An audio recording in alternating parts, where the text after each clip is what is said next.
Bu Sovet traktoru təkcə torpağı yox, bütöv bir sistemi şumlayırdı. 36 ton yük daşıyan canavar, amma sürəti velosiped səviyyəsində idi. Qardaşım, bir vaxtlar SSR-də elə bir texnika var idi ki, kəndə girəndə hamı deyirdi: "Aya, bu nədir gəldi belə?" Söhbət gedir K700-dən. Bu elə belə traktor deyildi. Buna kənd təsərrüfatının halkı deyirdilər. Deyirdilər ki, o vaxt kilometrlər olmasaydı, işlərin yarısı həllini tapmamış qalardı. Hətta statistikaya görə əsasən kənd təsərrüfatı işlərinin 40%-ni bu yorulma nədir bilməyən dəmir atlar görürdü. Yəni qısası, kəndlərin yarı yükü bu dəmir atların çiyinlərində idi. Amma məsələ bilirsən hardadır? Bu traktor təkcə tarlada işləmirdi qardaşım. Harda ağır iş var idi, bu canavarı göndərirdilər ora. Elə bil universal işçi bir qaqaş idi. Həm torpaqda, həm tikintidə, həm də qarlı buzlu yerlərdə işləyirdi. İndi isə çayınızı, kofenizi süzüb, mürəbbənizi çəkib və videonu bəyənib kanala abunə oldunuzsa başlayaq. Gəlin sizi biraz keçmiş illərə aparım. O vaxtlara ki, Sovet dövründə kənd təsərrüfatı sadəcə iş deyildi. Az qala bir döyüş idi. Torpaq çox idi, amma onu becərmək üçün güclü və əzələli texnikalar lazım idi. Elə belə yox ha, elə bir texnika ki, baxanda adamın içində ayda bu nə cür canavar deyə belə desin. Beləliklə hekayəmiz başlayır. 1950-ci illərin sonlarında ölkə rəhbərliyi oturub fikirləşir ki, bu qədər torpaq var, amma bunu kim becərəcək? Və qərara gəldilər ki, Leningraddakı Kirov zavoduna tapşırıq verilsin. Tapşırıq da necə tapşırıq? Elə bir traktor düzəldin ki, həm güclü olsun, həm də cəmaət baxanda desin ki, buna nə yedizdiriblər belə? Yorulmaq bilmir. Bu işin başına gətirirlər baş konstruktor Pyotr Fyodoroviç Ivanovskini. Adam da deyir ki, yaxşı, deməli belə istəyirlər, biz də elə belə bir şey düzəltməliyik. 1961-ci ildə ilk nümunə hazır olur və təsəvvür edin, çox qısa müddətdə, cəmi bir il sonra 1962-ci ildə artıq bu canavarın istehsalı başlayır. Qardaşlar, bu elə belə traktor deyildi. Biraz zarafatyana desək, bu maşının kəndin qara kəmər ustası idi. Məqsəd belə idi: qoy bütün traktorla kənara çəkilsin, səhnə bizimdir. İndi gələk ən maraqlı hissəyə. Konstruktorlar elə bir şey fikirləşdilər ki, o dövrdə hamı şoka düşdü. Şarnirli çərçivə, yəni traktor iki hissədən ibarət idi və ortadan bükülürdü. Sanki iri bir metal ilan hərəkət edirdi. Bəs bu özəllik nə verirdi bizə? Təbii ki, manevr. Elə manevr ki, bu boyda maşın dönəndə adam deyirdi: bu necə baş verdi belə? Ön hissədə mühərrik, kabina, ön təkərlər, arxada isə transmissiya, yanacaq cəni və digər şeylər cəmlənmişdi. Və bu iki hissə 45 dərəcə sağa sola dönə bilirdi. Yəni kənddə dar yolda qaldığın problem deyil. Kirovets deyir: çəkilin kənara, mən gəlirəm. Görünüşünə gəlincə isə bu böyük təkərlər elə bir tank ayaqqabısı idi. Kabina biraz yuxarıda yerləşir. Rəngi də o məşhur narıncı sarı rəngdə. Uzaqdan görən kimi bilirdin ki, hə, kəndin kralı gəldi. Ölçüləri də zarafat deyil, qardaşım. Uzunluğu 7 metr 30 sm. Yəni az qala bir avtobus boydadır. Enidəki 2 metr yarım. Yerdən hündürlüyü isə 60 sm.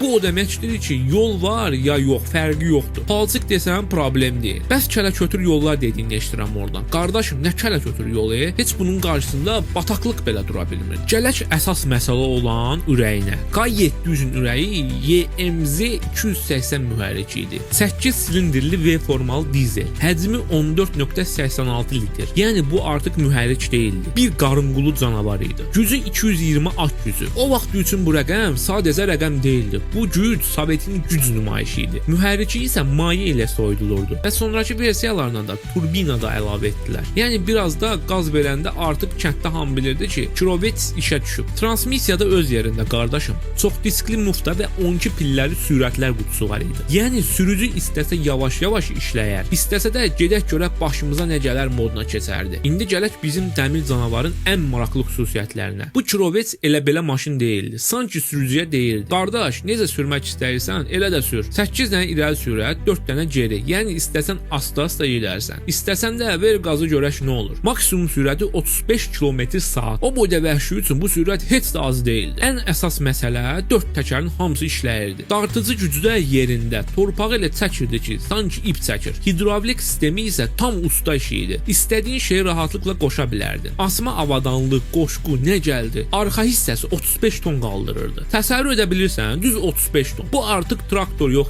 kiçik kran rolunu oynayırdı. 9 korpuslu çotan, ağır kultivatorlar hamısını rahatlıqla işlədirdi. Torpağı elə dərin qazırdı ki, torpaq dilə gəlib deyirdi ki, bezdim vallahi, əl çək məndən. Yanacaq məsələsinə gələndə, bax burada biraz iştahlı idi qaqamız. 20-25 litr yeyirdi. Kabinaya çıxdığın qardaşım, özünü az qala kral kimi hiss edirdin. Ön hissədə yerləşirdi. Görünüşü əla idi, hər tərəfi də görürdün. İçəridə tənzimlənən oturacaq, sükan, qollar, hər şey əl altında idi. Qızdırıcı sistemi də var idi. Qışda donmurdu, amma səs məsələsi, ay qardaş, elə səsi var idi ki, ona görə sürücülər ya qulaqcıq taxırdı, ya da artıq öyrəşirdi. Yeri gəlmiş onu da deyim ki, əgər belə maraqlı texnika hekayələri xoşunuza gəlirsə, kanala abunə olun. Sonra deməyin ki, niyə xəbərim olmadı? İndi isə davam edək. K700 işlədiksə həm yaxşı tərəflərini, həm də nazlı tərəflərini göstərirdi. Yaxşı tərəfləri güc yerində, keçid qabiliyyəti əla. Böyük sahələrdə ağır iş problem deyil. Təsəvvür elə ki, bu maşının 2 dənə adi traktoru əvəz edirdi. Deyirdilər narahat olmayın, bu bəs edir. Şarnirli çərçivə də öz sözünü deyirdi. O boyda maşın elə dönürdü ki, adam mat qalırdı. Sərt çərçivəli traktorlarda belə şeylər mümkün deyildi. Amma atalarımız gözəl deyib. Hər gözəlliyin bir eybi var. Bu da istisna deyil. Əvvəla çəkisi 11 tondan çox idi. Yəni torpaq deyirdi ki, qardaş biraz yüngül basta üstümə. Konstruksiya da biraz mürəkkəb idi. Elə belə sürmək olmurdu. Biraz qulluq lazım idi. Şarnir hissəsi daimi yağlanmalı idi. Əks halda boşluq yaranardı. Sonra da çıqqacıq səslərindən baş beyniniz gedirdi. Yanacaq məsələsini demişdik. 350 litrlik sən var idi. Amma 6-8 saatda boşalırdı. Yəni sürücü deyirdi, yenə dolduruq, bu andıra qalmışıq.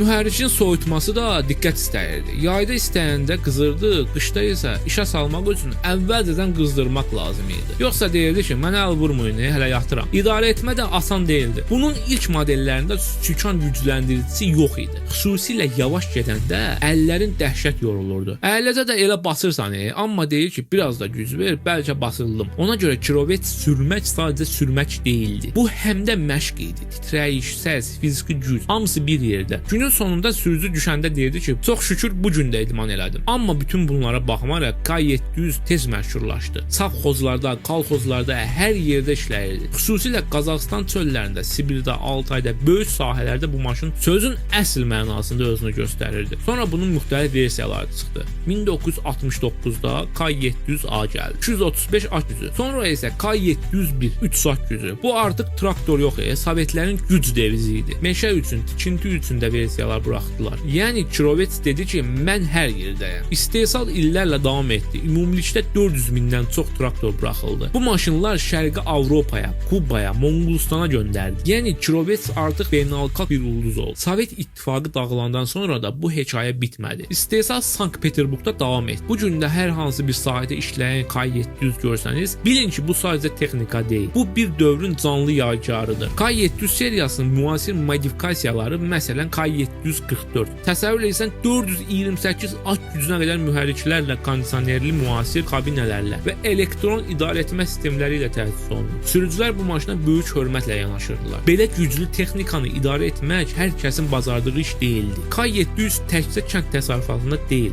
həm də mədəniyyətdə də öz izini qoydu. Bəs sizin yaddaşınızda hansı sovet traktoru və ya kənd təsərrüfat texnikası qalıb? Bəlkə siz K700-lə də işləyibsiniz və ya onu iş başında görmüsünüz. Bu əfsanəvi maşınla bağlı hansı xatirələriniz varsa, mütləq öz hekayələrinizi və təəssüratlarınızı şərhlərdə paylaşın. Ümumiyyətlə sovet texnikası ilə bağlı təcrübənizi və ya xatirələrinizi öyrənmək bizim üçün çox maraqlıdır. Bu video sənə maraqlı oldusa, o əsrarəngiz barmaqlarınla videonu bəyənib mənə abunə olmağı unutma.